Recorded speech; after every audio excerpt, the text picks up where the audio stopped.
प्रिय विद्यार्थियों, मैं डॉक्टर गीताराम शर्मा आपके प्रथम प्रश्न पत्र के पाठ्यक्रम में शिशुपाल वधम नामक महाकाव्य का द्वितीय सर्ग पाठ्यक्रम में है। आइए शिशुपाल वध महाकाव्यों एवं उनके कवि उसके रचयिता महाकवि माघ के जीवन वृत्त और उनकी कर्तृत्व पर कुछ चर्चा करते हैं।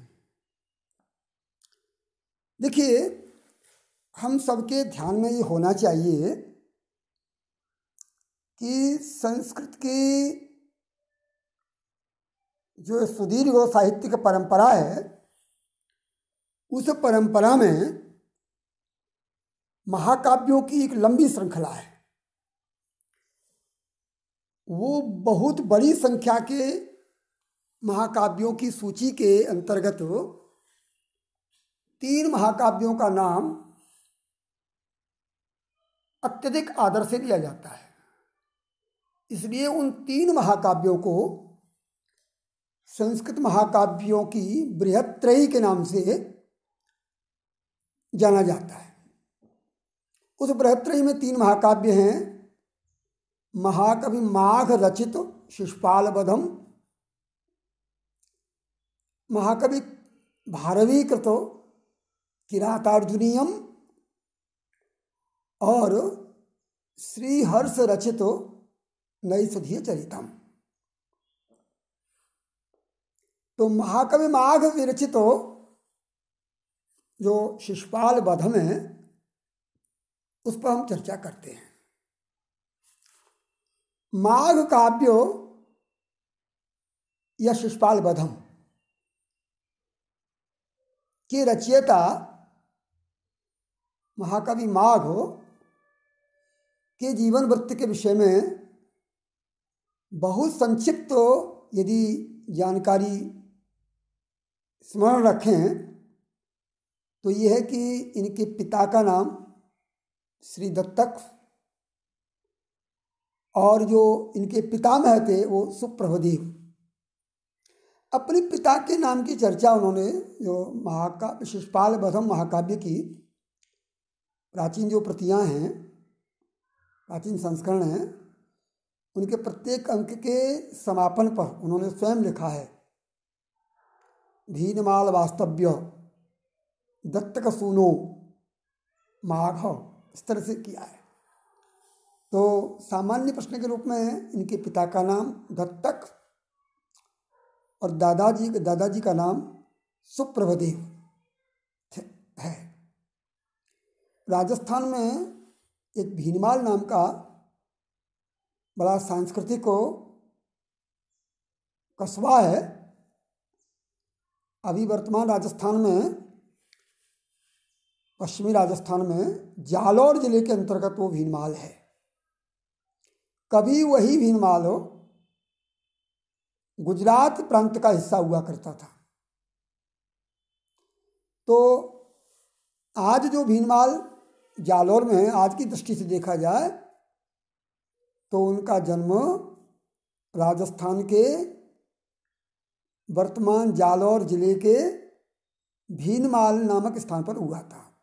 कभी इसका नाम श्रीमाल भी हुआ करता था, क्योंकि यहाँ पर श्रीमाली एक उपजाति है ब्राह्मणों की। उस जाति के ब्राह्मणों की यहाँ संख्या बहुतायत में थी। तो ये भीनमाल के निवासी थे और जहाँ तक इनके समय की बात है तो 7वीं शताब्दी के कवि हैं ये। 7वीं सदी के में, अच्छा, माघ की जो प्रशस्ति है वो एकमात्र महाकाव्य है शिशुपाल वधम। यद्यपि कथा सरित सागर या अन्य अन्य ग्रंथों में माघ के नाम से बहुत सारे श्लोक मिलते हैं, लेकिन ग्रंथ के रूप में, महाकाव्य के रूप में अगर कोई संपूर्ण ग्रंथ उनका है तो एकमात्र शिशुपाल वधम है। शिशुपाल वधम 20 सर्गों का महाकाव्य है। उनमें से आपके पाठ्यक्रम में 2-3 सर्ग है। शिशुपाल वधम का उपजीव्य महाभारत है। उपजीव्य मतलब जहाँ से वो कथा ली गई है, मूल कथानक। महाभारत के सभा पर्व में यह कथा संक्षिप्त रूप में है और उसको शिशुपाल वधम नामक महाकाव्य के इस बड़े कलेबर में कवि ने 20 सर्ग में उसको दिया है। कुल 1680 श्लोक हैं इसमें, 20 सर्गों में। माघ की प्रशंसा, अच्छा कथा बहुत ज़्यादा नहीं है, कथा का जो फलक है ना वो बहुत छोटा है, लेकिन विस्तार बहुत ज़्यादा किया है। शिशुपाल नाम का एक व्यक्ति है, वही इस नाटक, वही इस महाकाव्य का प्रतिनायक भी है। और श्री कृष्ण उस शिशुपाल का सुदर्शन चक्र से वध करते हैं। ये जो शिशुपाल है ना, महाभारत के अनुसार श्री कृष्ण की बुआ का पुत्र था, एक तरह से उनका भाई था, बुआ का बेटा था। लेकिन क्रूर और दुराचारी प्रकृति का था। महाभारत में भी वर्णित है और इस महाकाव्य में भी ये चर्चा हुई है कि शिशुपाल पूर्व जन्म में हिरण्यकश्यपु नामक दैत्य था। श्री कृष्ण ने ही नृसिंह अवतार में इसके पूर्व हिरण्यकश्यपु रूप का वध किया था नाखूनों से। फिर हिरण्यकश्यपु के बाद इसका अगला जन्म रावण के रूप में हुआ और श्री कृष्ण ने राम का अवतार लेकर के राम के रूप में उस रावण का वध किया। अपने तृतीय जन्म में ये शिशुपाल के रूप में जन्म लेकर के आया है।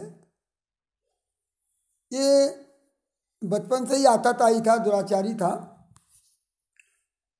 तो एक बार का प्रसंग था, किसी प्रसंग में इनकी जो बुआ है श्री कृष्ण की बुआ को ये पता लगा कि मेरे पुत्र का वध श्री कृष्ण के हाथों से होगा।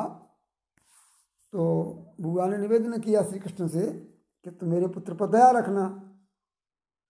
श्री कृष्ण ने कहा कि यूँ तो मैं किसी को सामान्य अपराध पर तो मैं माफ़ कर देता हूँ, लेकिन कोई बहुत अधिक पराकाष्ठा पर ही पहुँच जाए फिर तो आतताई को दंड देना आवश्यक होता है।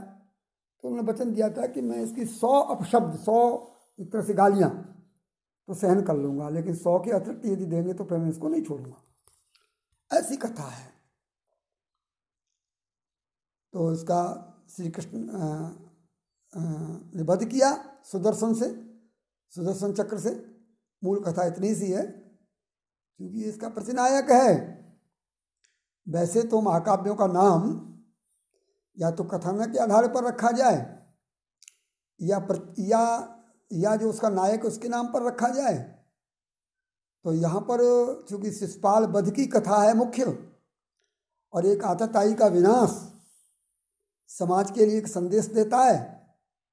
आतताई कितना भी बड़ा और बलिष्ठ हो, लेकिन समय उसके लिए भी व्यवस्था कर ही देता है। ऐसा संदेश इस महाकाव्य के माध्यम से दिया गया है। तो 20 सर्गों में, इस छोटे से कथानक को 20 सर्गों में बहुत बड़ा विस्तार दिया गया है। प्रमुख पात्रों में श्री कृष्ण हैं जो कि नायक हैं, वही वध करते हैं इसका, और प्रतिनायक जो है शिशुपाल है। ये इसका वो है। माघ के विषय में समीक्षक समाज में बहुत सारी प्रशस्तियाँ प्रचलित हैं। आपके परीक्षा में भी वे प्रश्न के रूप में आ सकती हैं। जैसे एक प्रसिद्धि है माघे सन्ति त्रयोगुणा। ये पूरा श्लोक ऐसे है, उपमा कालिदासस्य, उपमा कालिदासस्य भारवेरर्थगौरवं दण्डिनः पदलालित्यं माघे सन्ति त्रयो गुणा। ये जो माघे सन्ति त्रयो गुणा सूक्ति है, प्रशस्ति है, इस पूरे श्लोक का चतुर्थांश है, चौथा पाद है। उपमा कालिदासस्य भारवे अर्थगौरवं दण्डिनः पदलालित्यं माघे सन्ति त्रयो गुणा। माघ में तीनों गुण हैं। कौन कौन से? जो तीन गुण काव्य के, साहित्य के जो प्रमुख तीन गुण तीन कवियों में अलग अलग हैं। जैसे कालिदास की उपमा, कालिदास उपमा के लिए प्रसिद्ध है। कालिदास को उपमा का कवि माना जाता है। उपमा कालिदास की जितनी प्रासंगिक और जितनी व्यवहारोपयोगी, जितनी साहित्यिक, जितनी सांस्कृतिक और बिल्कुल सटीक बैठने वाली हैं, उतनी किसी की भी उपमा नहीं है। इससे कालिदास को उपमा का कवि कहते हैं, उपमा कालिदास से। और अर्थ गांभीर्य, अर्थ गौरव, अर्थ गांभीर्य का अर्थ ये होता है कि छोटे से कलेवर में बड़ी बात कह देना। अर्थ गांभीर्य, बात छोटी सी कही है लेकिन उस बात का अर्थ, वो बात घटित बहुत बड़े फलक पर होती है। काव्य का यह गुण भारवी में जितना अच्छा पाया जाता है और जगह नहीं पाया जाता। भारवे अर्थ गौरव, सूक्तियों के माध्यम से भारवी ने अर्थ गौरव की जैसी योजना की है वैसी दुर्लभ है। तो भारवे अर्थ गौरव, ठीक है। कालिदास की सी उपमा अन्यत्र दुर्लभ है। भारवी का सा कवि, भारवी त्रातार्जुनीयम के लेखक भारवी का सा अर्थ गौरव दुर्लभ है। और एक कवि दंडी हुए, कविर दंडी, कवि दंडी, कवि दंडी संशय जिनके विषय में कहा जाता है। तो कवि दंडी का पद लालित्य, अभी जब प्रश्न के रूप में चर्चा करेंगे इन स्वतंत्र सूक्तियों की, तो इसका विस्तार से इसकी चर्चा करेंगे। दंडी का था पद लालित्य, अद्भुत पद लालित्य दंडी का, वो अन्यत्र दुर्लभ है। तो उपमा के लिए कालिदास, ठीक है, अर्थ गौरव के लिए भारवी, और पद संरचना में लालिमा, लालित्य के लिए, ललित पदावली के लिए दंडी अपनी पहचान रखते हैं। लेकिन इन तीनों का, उपमा, अर्थ गौरव और पद लालित्य, इन तीनों काव्यात्मक गुणों का एक किसी कवि के काव्य में सन्निवेश प्राप्त होता है तो वह है माघ। इसलिए उपमा, अर्थ गौरव और पद लालित्य की त्रिवेणी की काव्य सरिता है महाकवि माघ का शिशुपाल वधम। इसलिए कहा माघे सन्ति त्रयो गुणा। ऐसे ही एक उक्ति प्रसिद्ध है, नव सर्गते माघे नव शब्दों न विद्यते।